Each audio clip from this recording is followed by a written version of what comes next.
Jaya TV நேயர்களுக்கு வணக்கம். சுவையும் சத்தும் நிறைந்த லயன் டேட் சிரப் வழங்கும் ஆரோக்கிய உணவில் இன்றைக்கி நம்ம பார்க்க போகிறது முதல்ல ஒரு டிஃபன், அதுக்கு பார்த்திங்கன்னா ஒரு ஸ்பெஷலான ஒரு சைட் டிஷ், ரெண்டும் தான் இன்றைக்கி நம்ம பார்க்க போகிறோம். முதல்ல நம்ம பார்க்க போகிறது பார்த்திங்கன்னா ராகி மாவில் பூரி. நிறைய ராகி பற்றி நிறைய சொல்லியிருக்கோம். நம்ம ராகி அவ்வளோ நல்லதுன்னு எல்லாருக்கும் தெரியும். அதோட கலரை பார்த்தாலே குழந்தைங்கள்லாம் ஓடுறாங்கன்னு எல்லோரும் சொல்கிறீங்க. அவங்களுக்கு வித்தியாசமாக நிறைய நம்மளே சொல்லி கொடுத்துட்டு தான் வந்துட்டு இருக்கோம். அந்த வகையில் இன்றைக்கி ராகி மாவு வச்சு ஒரு பூரி, ஏன்னா பூரி பிடிக்காதவங்களே இருக்க முடியாது. ஸோ செய்கிறதே செய்கிறோம் பூரி, இன்னும் கொஞ்சம் ஒரு கூடுதல் ஆரோக்கியத்தோடு செய்யலாமேன்னு சொல்லிட்டு தான் ராகி மாவில் பூரி. அதுக்கு சைட் டிஷ் பார்த்திங்கன்னா, இப்போ வெயில் காலம், தர்பூசணி பழம் எங்கே பார்த்தாலும் கிடைக்கிது. எல்லோரும் நம்ம அந்த பழத்தை மட்டும் சாப்பிட்டுட்டு அந்த கீழே இருக்க தோலை தூக்கி போட்டுருவோம். அந்த பழத்துக்கும் தோலுக்கும் நடுவில் வெள்ளையாக ஒரு பகுதி இருக்குது, எல்லோரும் பார்த்துருப்பீங்க. அந்த வெள்ளை பகுதியை வச்சு ஒரு கிரேவி மாதிரி பண்ண போகிறோம். இந்த பூரிக்கு, சப்பாத்திக்கு எல்லாத்துக்கும் நீங்கள் தொட்டுக்கலாங்க அதை. ஸோ இதுதான் இன்றைக்கி நம்ம பார்க்க போகிறது. முதல்ல நம்ம பார்க்க போகிறது ராகி பூரி. ராகி பூரி செய்ய தேவையான பொருட்கள் என்னென்னு பார்த்துருவோம். ராகி மாவு 1 கப், கோதுமை மாவு 1/2 கப், ஓமம் 1 தேக்கரண்டி, உப்பு ருசிக்கேற்ப, எண்ணெய் பொரிக்க தேவையான அளவு. இப்போ ராகி பூரி செய்ய தேவையான பொருட்கள்லாம் பார்த்துட்டோம். அது மாவு பிசைறதுக்கு முன்னாடி இப்போ நம்ம அடுப்பை ஆன் பண்ணி எண்ணெய் சூடு பண்ணிகிட்டு இருக்கிறோம். இது சூடாகட்டும், அதுக்குள்ளே நம்ம மாவு பிசைஞ்சிருவோம். முதல்ல ராகி மாவு 1 கப் போட்டுக்கோங்க. கோதுமை மாவு ஒரு 3/4 கப், 1/2 கப்லேருந்து 3/4 கப் அளவுக்கு போதும். அது எதுக்காகனா, ராகி மாவு கொஞ்சம் ஹார்டாக வரும் உங்களுக்கு. பூரி அப்புறம் ரொம்ப அதாவது உடையிற மாதிரி வந்துடும், நல்ல ஷேப்பில் வராது உங்களுக்கு. அதுக்காக தான் கொஞ்சம் கோதுமை மாவு சேர்த்துக்கிறது. இதை நல்லா முதல்ல கலந்துக்கோங்க. இதில் கொஞ்சமாக ஓமத்துக்கு பதிலாக நீங்கள் சீரகம் வேணாலும் சேர்த்துக்கலாம். சப்போஸ் உங்களுக்கு கோதுமை மாவு சேர்க்க வேண்டாம், வெறும் ராகி மாவில் தான் வேணும்னு நினச்சிங்கன்னா ஒரு உருளைக்கிழங்கு நல்லா வேக வச்சு மசித்து இதோட சேர்த்துக்கோங்க. அப்போ இந்த மாவு கொஞ்சம் சாஃப்டாக வரும். ஆனால் பார்த்திங்கன்னா ஷேப்பாக வராது உங்களுக்கு, ரொம்ப கரெக்டாக ரவுண்ட் ஷேப்பில் நம்மளால் பண்ண முடியாது. அது கொஞ்சம் வித்தியாசமான டேஸ்ட்டில் இருக்கும். இப்போ இது கூடயே நீங்கள் மிளகாத்தூள் சேர்த்துக்கலாம், இல்லை சாட் மசாலா, சீரகப்பொடி, எது வேணாலும் நம்ம விருப்பம் இருந்தால் சேர்த்துக்கலாம். தேவையான அளவு உப்பு போட்டுக்கோங்க.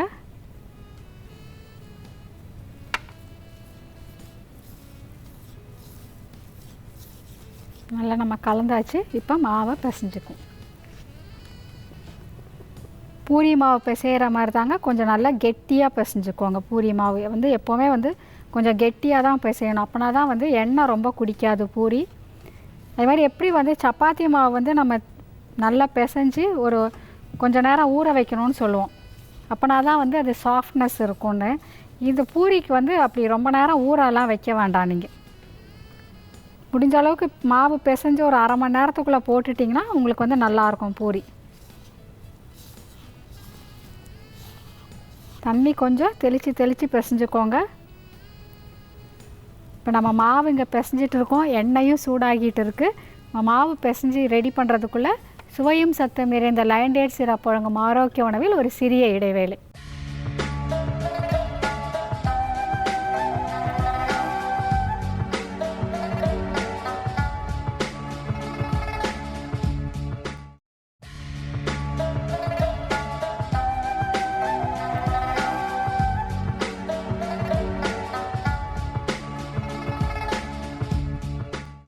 வெல்கம் பேக் டு சுவையும் சத்தம் நிறைந்த லயன் டேட் சிரப் வழங்கும் ஆரோக்கிய உணவு.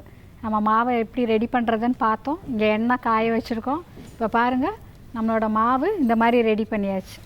ராகி மாவு, கோதுமை மாவு, ஓமம், உப்பு, அவ்வளோதாங்க சேர்த்து நல்லா இந்த மாதிரி கெட்டியாக பிசைஞ்சுக்கோங்க. மாவு சப்பாத்தி பண்ணுறதா இருந்தால் கொஞ்சம் தளர பண்ணிக்கோங்க. இப்போ இது கூட கோதுமை மாவு சேர்க்க வேண்டாம்னு நினைக்கிறவங்க ஒரு வேக வச்ச மசித்த உருளைக்கிழங்கு நல்லா கட்டி இல்லாமல் நல்லா மசிச்சுட்டு இந்த வெறும் ராகி மாவோடு நீங்கள் சேர்த்துக்கலாம். சேர்த்துட்டு கூட நீங்கள் பண்ணலாம் பூரி. ஸோ இப்போ இந்த மாதிரி பண்ணியாச்சு. இப்போ இதை எப்படி பண்ணுறதுன்னு பார்க்கலாம். எப்போது பூரி பண்ணுற மாதிரி தாங்க, ஒன்றும் ஸ்பெஷலாக இதுக்குன்னு எதுவுமே கிடையாதுங்க. என்ன ராகி மாவில் வந்து அப்படியே பூரி பண்ணுறதை விட கொஞ்சம் கோதுமை மாவை சேர்த்து பண்ணும்போது ஒரு சாஃப்ட்னஸ் கிடைக்கும், கொஞ்சம் டேஸ்ட்டும் நல்லாயிருக்கும். ஏன்னா இது வந்து பிள்ளைங்களுக்காக தான், குழந்தைங்க சாப்பிட்ணுன்றதுக்காக தான்.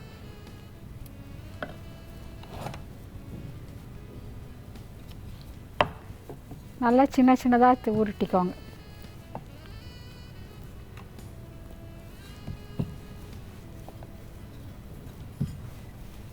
நல்லா முதல்ல ஒரு 2-3 பூரி திரட்டி வச்சுக்கோங்க. அதுக்கப்புறமா எண்ணெயை நல்லா சூடானவுடனே அதில் போடுங்க. பொதுவாக பூரி பண்ணும்போது பார்த்திங்கன்னா எண்ணெயும் நல்லா காஞ்சிருக்கணும், அப்படின்னா தான் உங்கள் பூரி வந்து நல்லா உப்பி வரும். நம்ம கோதுமை மாவில் பூரி பண்ணும்போது கொஞ்சம் உப்பி வர்றதுக்காக என்ன பண்ணுவாங்கன்னா கொஞ்சமாக ஒரு ஸ்பூன் அளவுக்கு ரவை சேர்த்துக்குவாங்க. உங்களுக்கு விருப்பம் இருந்தால் நீங்கள் இதுலேயும் சேர்த்துக்கலாம்.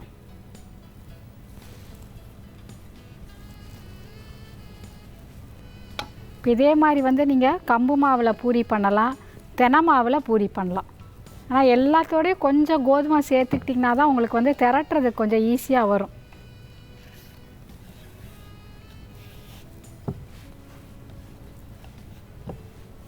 பாருங்கள், நம்ம எண்ணெய் காஞ்சிருச்சா பார்ப்போம்.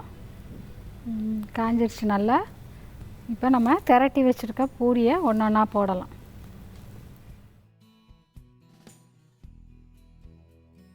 போட்டுட்டு கொஞ்சம் இந்த எண்ணெயை அப்படி மேலே எடுத்து விடுங்க.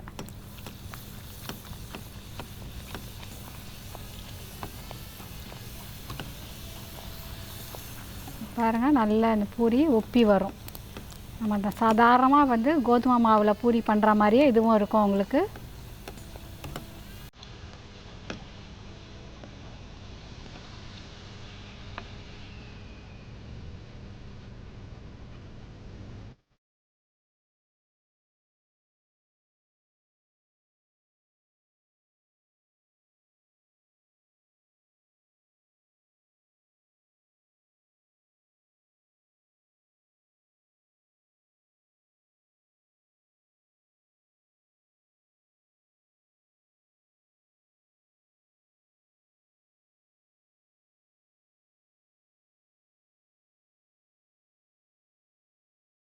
நம்மளுடைய ராகி பூரி தயாராகிடுச்சு.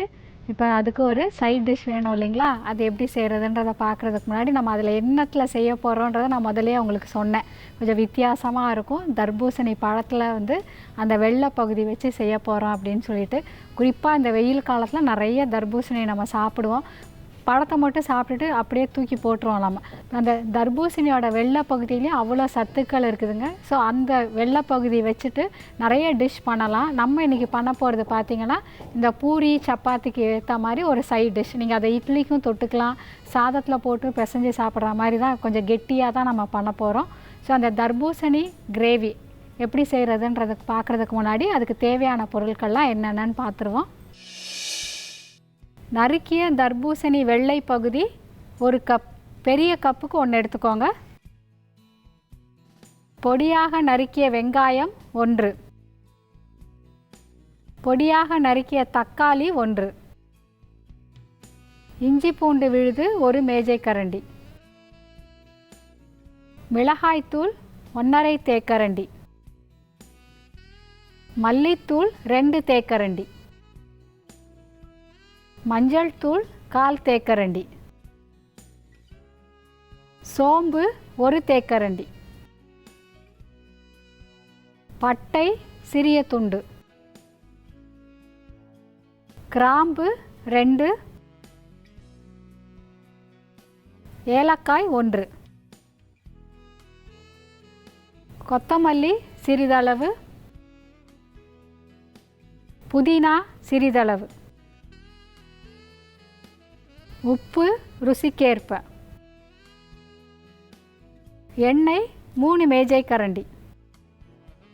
தர்பூசணி கிரேவி செய்ய தேவையான பொருட்கள்லாம் பார்த்துட்டோம். இப்போ அதை எப்படி செய்கிறதுன்றதை பார்க்கலாம். முதல்ல நான் தர்பூசணியோட வெள்ளை பகுதின்னு சொன்னேன் இல்லைங்களா, அது எதுன்னு நான் உங்களுக்கு காட்டி கொடுத்துட்றேன். இப்போ பாருங்கள், இந்த பக்கம் நம்ம பழத்தை கட் பண்ணி எடுத்துருவோம். பழம் கட் பண்ணதுக்கப்புறமா இந்த பகுதி வெள்ளையாக இருக்கும், இந்த சைடு தோல். உங்களுக்கு வந்து இந்த தர்பூசணினாலும் சரி, இல்லை முழுசாக பச்சையாக வருது இல்லைங்களா, அந்த தர்பூசணி பழம்னாலும் சரி, 3 பகுதி தெரியும். தோல், இந்த பகுதி வெள்ளையாக இருக்கிறது, இந்த பக்கம் தர்பூசணி பழம். ஸோ இப்போ பழத்தை நம்ம கட் பண்ணி எடுத்தாச்சு. இப்போ இந்த வெள்ளை பகுதி தான் நம்மளுக்கு வேணும். இந்த தோலை வந்து நீங்கள் எக்காரணம் கொண்டு எடுக்கக்கூடாது. அதனால் நல்லா கத்தி வச்சு இப்படி தோலை முதல்ல சீவி எடுத்துருங்க.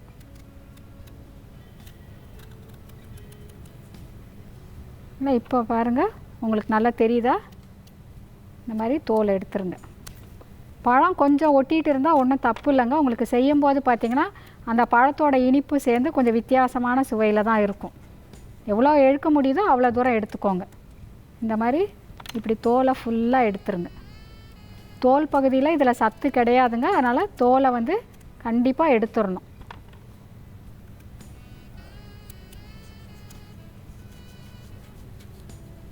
நல்லா ஃபுல்லாக சீவி எடுத்துருங்க.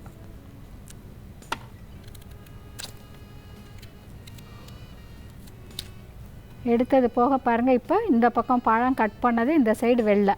இப்போ இதை வந்து இந்த மாதிரி குட்டி குட்டி பீஸாக கட் பண்ணிக்கோங்க.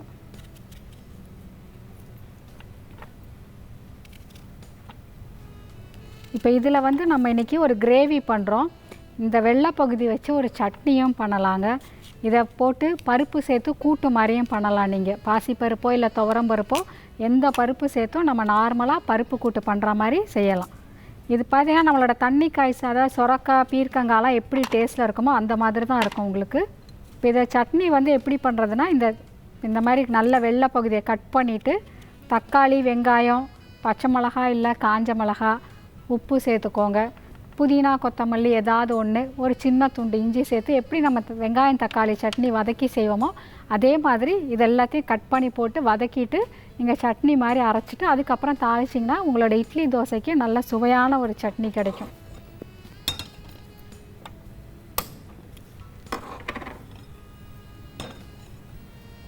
இப்போ இதில் எண்ணெய் ஊற்றிக்குவோம். நம்ம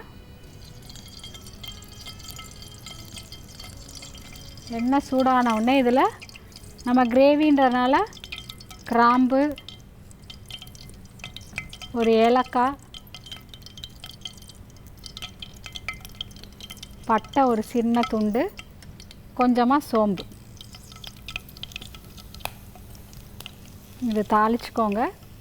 தாளிச்சிட்டு பொடியாக நறுக்கி வச்சுருக்கிற வெங்காயம்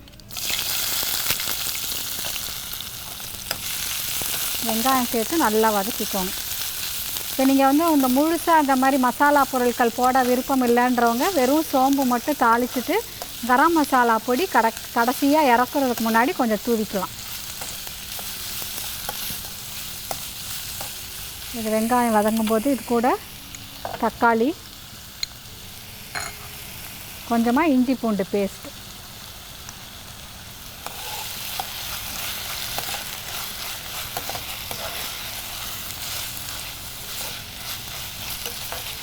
இந்த மாதிரி வதக்கிக்கோங்க. எண்ணெய் ஊற்றணும். பட்டை, கிராம்பு, ஏலக்காய், சோம்பு தாளிச்சிட்டு பொடியாக நறுக்கின வெங்காயம் சேர்த்து வதக்கியிருக்கோம். அதுக்கப்புறமா தக்காளி, இஞ்சி பூண்டு பேஸ்ட் போட்டிருக்கோம். இப்போ இதில் கொஞ்சோண்டு மஞ்சள் தூள், மிளகாத்தூள் காரத்துக்கு தகுந்த மாதிரி போட்டுக்கோங்க. ஏன்னா இது அடுத்தது கொஞ்சம் மல்லித்தூள்.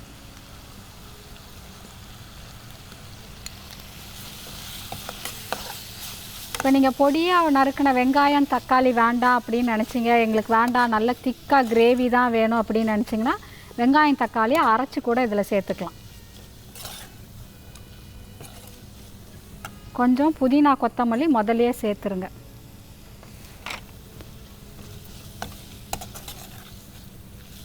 நல்லா இது வதங்கினதுக்கப்புறமா இந்த நறுக்கி வச்சுருக்க தர்பூசணி வெள்ளை பகுதியும் சேர்த்துக்கிறோம். இதில்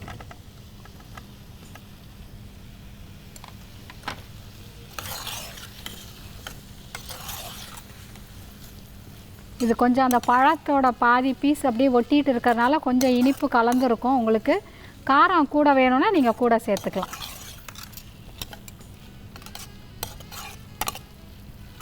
நல்லா இதை கலந்து விட்டுட்டு கொஞ்சம் தண்ணி தெளித்து இதை நம்ம காய் வந்து வேக விடணும். இப்போ கொஞ்சம் தண்ணி சேர்த்துக்கோங்க.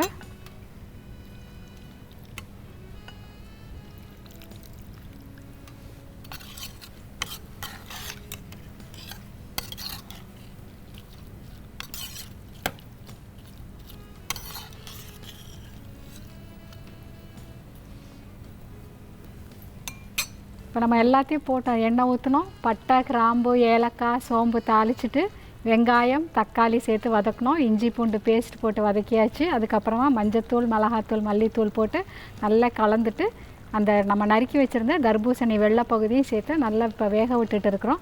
இது வெந்து கொஞ்சம் சேர்ந்து வர்றதுக்குள்ளே சுவையும் சத்தும் நிறைந்த லயன் டேட்ஸ் சிரப் வழங்கும் ஆரோக்கிய உணவில் ஒரு சிறிய இடைவேளை.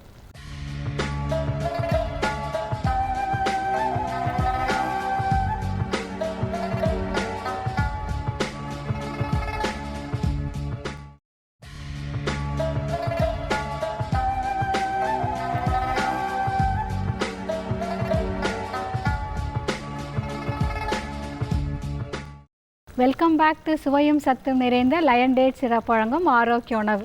பிரேக்குக்கு முன்னாடி நம்ம எல்லாத்தையும் காயெல்லாம் சேர்த்து நல்லா வேக விட்டுருக்கோம். இது நீங்கள் டேரெக்டாக அப்படியே குக்கரில் வைக்கிறதா இருந்தால் கூட வைக்கலாங்க. இப்போ இது நல்லா வெந்துருச்சு. இப்போ இதில் தேவையான அளவு உப்பு சேர்த்துக்கலாம்.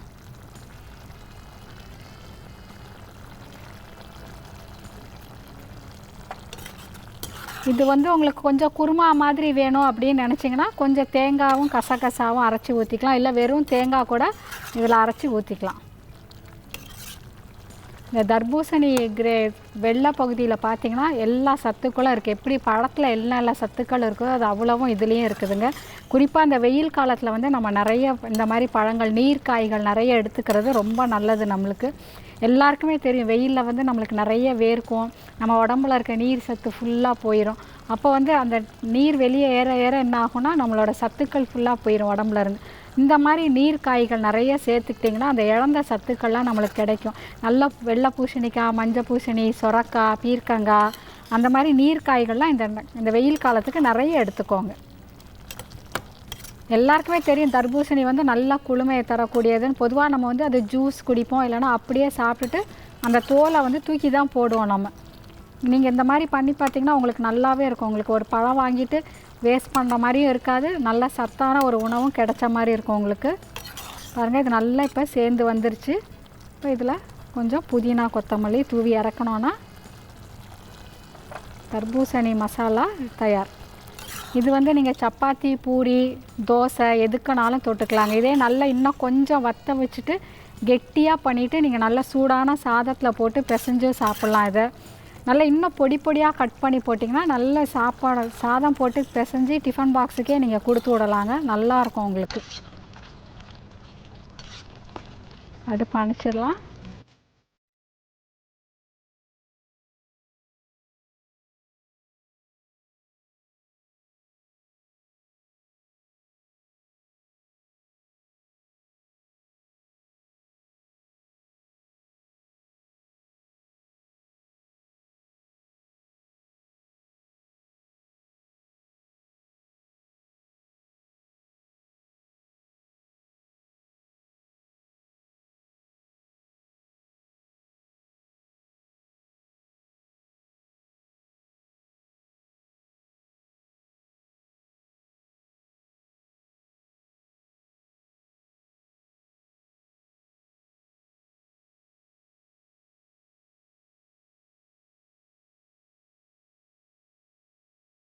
இப்போ நம்மளுடைய தர்பூசணி வெள்ளை பகுதியில் செஞ்ச ஒரு மசாலா இல்லை ஒரு கிரேவி எப்படினாலும் நம்ம சொல்லலாங்க, அதுவும் தயாராகிருச்சு.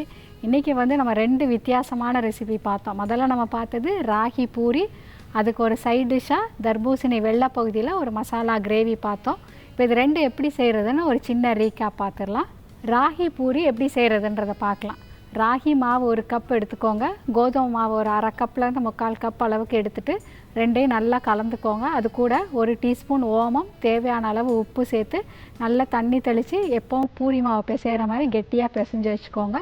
அதுக்கப்புறம் அது சின்ன சின்ன உருண்டையாக உருட்டி நல்லா வட்ட வட்டமாக திரட்டி நல்லா சூடான எண்ணெயில் போட்டு பொரிச்சு எடுத்திங்கன்னா உங்களுடைய ராகி பூரி தயார்.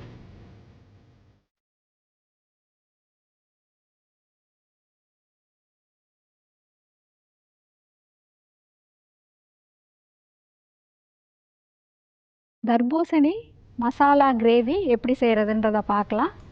தர்பூசணி பழத்தோட வெள்ளை பகுதியை மட்டும் எடுத்துக்கோங்க. பழத்தையும் தோலையும் எடுத்துட்டு நடுவில் இருக்க வெள்ளை பகுதியை நல்லா பொடியாக கட் பண்ணி ரெடி பண்ணி வச்சுக்கோங்க. ஒரு வாணலியில் எண்ணெய் ஊற்றிட்டு பட்டை, கிராம்பு, ஏலக்காய், சோம்பு தாளிச்சிட்டு பொடியாக நறுக்கின வெங்காயம் சேர்த்து வதக்குங்க. அது வதங்கினோடனே தக்காளி, இஞ்சி பூண்டு விழுது சேர்த்து வதக்கிட்டு மஞ்சள் தூள், மிளகாத்தூள், மல்லித்தூள் சேர்த்துக்கோங்க. எல்லாம் சேர்ந்து வரும்போது அதில் நறுக்கி வச்சுருக்கிற இந்த தர்பூசணியோட வெள்ளை பகுதியும் சேர்த்து கொஞ்சமாக தண்ணி தெளித்து நல்லா வேக விடுங்க. ஒரு 3/4 பதம் வெந்ததுக்கு அப்புறமா அதில் தேவையான அளவு உப்பு சேர்த்துட்டு நல்லா வெந்து எல்லாமே சேர்ந்து வரும்போது புதினா, கொத்தமல்லி தூவி நல்லா கிளறி இறக்குனீங்கன்னா உங்களுடைய தர்பூசணி மசாலா கிரேவியும் தயார்.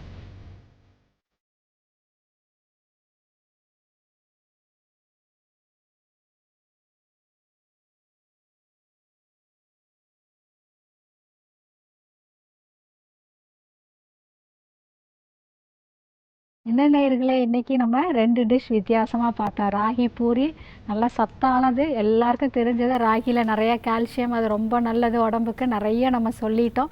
ஸோ இது வந்து குழந்தைங்களை அட்ராக்ட் பண்ணுறதுக்காக ராகியில் ஒரு பூரி. கண்டிப்பாக அது வந்து பிடிக்காதுன்னு எந்த குழந்தையுமே சொல்லாது. கலர் கொஞ்சம் வித்தியாசமாக இருக்குன்றதுக்காக தான் நான் கொஞ்சம் கோதுமை மாவு சேர்த்து அந்த கலரை கொஞ்சம் கம்மி பண்ணுறதுக்காக சேர்த்தது ஒரு காரணம். இருந்தாலும் நல்ல ஆரோக்கியமான ஒரு உணவு தான் அது. அது கூட பார்த்திங்கன்னா வித்தியாசமான ஒரு சைட் டிஷ்ஷு, தர்பூசணியோட வெள்ளை பகுதி வச்சு ஒரு மசாலா கிரேவி. குறிப்பாக இந்த காலத்தில், இந்த வெயில் காலத்தில் நிறைய கிடைக்கிறதுனால அதை வச்சு நான் பண்ணியிருக்கிறேன். நான் ஏற்கனவே அதில் ஒரு சட்னி பண்ணலான்னு சொன்னேன். அதில் வந்து நீங்கள் பருப்பு போட்டு கூட்டு பண்ணலாம், ரொம்ப நல்லாயிருக்குங்க. கண்டிப்பாக எல்லோரும் இதை செஞ்சு பாருங்கள், நல்லா சாப்பிடுங்க, ஆரோக்கியமாக இருங்க. இதே மாதிரி ஒரு நல்ல ரெசிபியோட மீண்டும் உங்களை அடுத்த வாரம் சுவையும் சத்தும் நிறைந்த லயன் டேட் சிறப்பு வழங்கும் ஆரோக்கிய உணவில் சந்திக்கும் வரை வணக்கம் கூறி விடைபெறுவது கிருஷ்ணகுமாரி ஜெயக்குமார்.